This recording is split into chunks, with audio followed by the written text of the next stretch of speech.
Hi friends, welcome to our channel. నేను ఈరోజు మన ఛానల్లో కొబ్బరిపాల అన్నం మరియు కోడి కూర చేసి చూపించబోతున్నాను. ముందుగా నేను దానికి కావాల్సిన పదార్థాలన్నీ రెడీగా పెట్టుకున్నాను. అలాగే నేను ఒక పెద్ద కొబ్బరికాయని తీసుకొని అది పగలకొట్టి మొత్తం కొబ్బరి మొత్తాన్ని చిన్న చిన్న ముక్కలుగా కట్ చేసి మిక్సీ జార్లో వేసి పాలు తీసి రెడీగా పెట్టుకున్నాను. తర్వాత మనం ప్రాసెస్ చూసేద్దాం.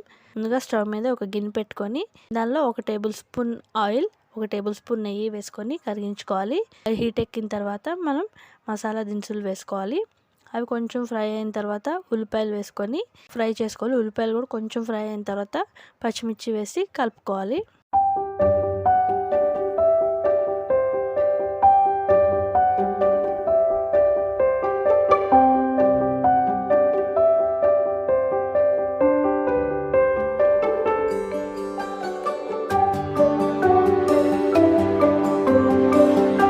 పచ్చిమిర్చి కూడా ఇవి కొంచెం ఫ్రై అయిన తర్వాత మనం దీంట్లో జీడిపప్పులు వేసి కలుపుకొని కొంచెం ఫ్రై అవ్వనివ్వాలి. ఇవి కూడా మనకి కొంచెం ఫ్రై అయిన తర్వాత మనం దీంట్లో పచ్చి బఠానీ, క్యారెట్ ముక్కలు వేసి కలుపుకొని వీటిని బాగా ఫ్రై చేసుకోవాలి. ఇవి ఫ్రై అయిన తర్వాత దీంట్లో 1 టేబుల్ స్పూన్ అల్లం వెల్లుల్లి పేస్ట్ వేసుకొని పచ్చివాసన పోయేంత వరకు మనం ఫ్రై చేసుకోవాలి. దీంట్లో మనం 1 టీ స్పూన్ బిర్యానీ మసాలా వేసుకొని అది కూడా బాగా ఫ్రై చేసుకోవాలి.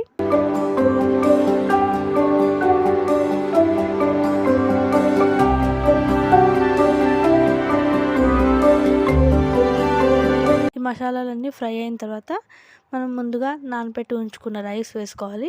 నేను దీనికి మామూలు రైసే తీసుకున్నాను. నేను 2 గ్లాసులు రైస్ తీసుకొని శుభ్రంగా కడిగేసుకొని హాఫ్ అన్ అవర్ నానబెట్టుకొని ఉంచుకున్నాను. రైస్ కూడా వేసుకొని కలుపుకొని తర్వాత మనం దీంట్లో పుదీనా, కొత్తిమీర వేసి బాగా కలుపుకోవాలి. ఇవి కూడా కొంచెం ఫ్రై అయిన తర్వాత మనం దీంట్లో కొబ్బరి పాలు వేసుకోవాలి.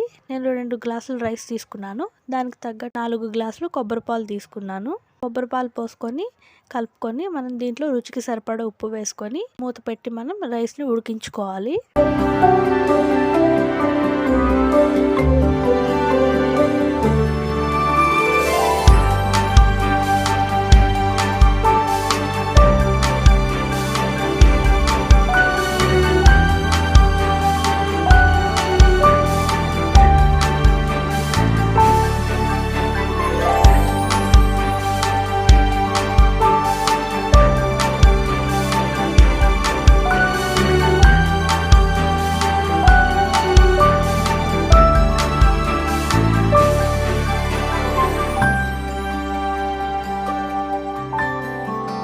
రైస్ మనకి బాగా కుక్ అయిన తర్వాత మనం మూత పెట్టి స్టవ్ ఆఫ్ చేసేసి దీన్ని పక్కన పెట్టేసుకుందాం. ఇప్పుడు తర్వాత మనం కోడి కూర ఎలా చేయాలో చూద్దాము. దీనికి కూడా నేను కావాల్సిన పదార్థాలన్నీ ముందే సిద్ధం చేసి ఉంచుకున్నాను.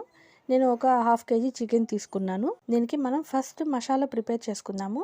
మిక్సీ జార్ తీసుకొని దాంట్లో పచ్చి కొబ్బరి, ధనియాలు, జీడిపప్పు, లవంగాలు, దాల్చిన చెక్క, అల్లం వెల్లుల్లి పేస్ట్ వేసుకొని కొంచెం వాటర్ యాడ్ చేసుకుంటూ మెత్తగా పేస్ట్ చేసి పక్కన పెట్టుకుందాము. తర్వాత స్టవ్ మీద ఒక బాండి పెట్టుకొని దాంట్లో 2 టేబుల్ స్పూన్ల ఆయిల్, 1 టేబుల్ స్పూన్ నెయ్యి వేసుకొని ఆయిల్ హీట్ ఎక్కిన తర్వాత ముందుగా కట్ చేసి పెట్టుకున్న ఉల్లిపాయలు వేసుకొని ఉల్లిపాయలు కొంచెం ఫ్రై అయిన తర్వాత మనం దాంట్లో పచ్చిమిర్చి వేసి కలుపుకొని దాంట్లో మనం రుచికి సరిపడా ఉప్పు, 1/2 టీ స్పూన్ పసుపు వేసుకొని కలుపుకొని ఉల్లిపాయలు మనం కొంచెం ఫ్రై అవ్వనివ్వాలి. తర్వాత మనం దీంట్లో కట్ చేసి పెట్టుకున్న టమాటా ముక్కలు, ముందుగా కడిగి పెట్టుకున్న చికెన్ ముక్కలు వేసుకొని చికెన్ లోంచి వాటర్ వచ్చేంత వరకు మనం మూత పెట్టి చికెన్ ఉడికించుకోవాలి. తర్వాత మనకి చికెన్ లోంచి వాటర్ సపరేట్ అయిన తర్వాత మనం దీనికి ముందుగానే ప్రిపేర్ చేసి పెట్టుకున్న మసాలా పేస్ట్ని వేసుకోవాలి.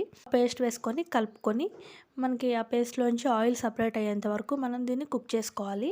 ఆయిల్ సపరేట్ అయిన తర్వాత మనం దీనికి రుచికి సరిపడా కారం, 1 tea spoon garam masala, 1 tea spoon ధనియాల పొడి వేసుకొని కలుపుకొని అవి మసాలాలు కొంచెం ఫ్రై అయిన తర్వాత దీంట్లో 1 గ్లాస్ వాటర్ వేసుకొని వాటర్లోంచి ఆయిల్ సపరేట్ అయ్యేంత వరకు మనం దీన్ని చికెన్ని కుక్ చేసుకోవాలి. తర్వాత చూడండి మనకు ఆయిల్ అంతా ఎలా సపరేట్ అయ్యిందో. ఇప్పుడు మనం దీంట్లో కొంచెం కొత్తిమీర వేసుకొని కలుపుకొని స్టవ్ ఆఫ్ చేసేసి ఒక సర్వింగ్ బౌల్లోకి తీసుకొని వేడివేడిగా సర్వ్ చేసుకుంటే ఎంతో టేస్టీగా ఉండే కొబ్బరిపాల అన్నము మరియు కోడి కూరను మనం చాలా బాగా ఎంజాయ్ చేయొచ్చండి. మీరు తప్పకుండా ఈ రెసిపీని మీ ఇంట్లో ప్రిపేర్ చేసి ఎలా వచ్చిందో నాకు తప్పకుండా కామెంట్ చేసి చెప్పండి. అలాగే మా వీడియోస్ కనుక మీకు నచ్చితే మా వీడియోస్ని లైక్ చేయండి, షేర్ చేయండి, కామెంట్ చేయండి. మా ఛానల్ని తప్పకుండా సబ్స్క్రైబ్ చేసుకోండి.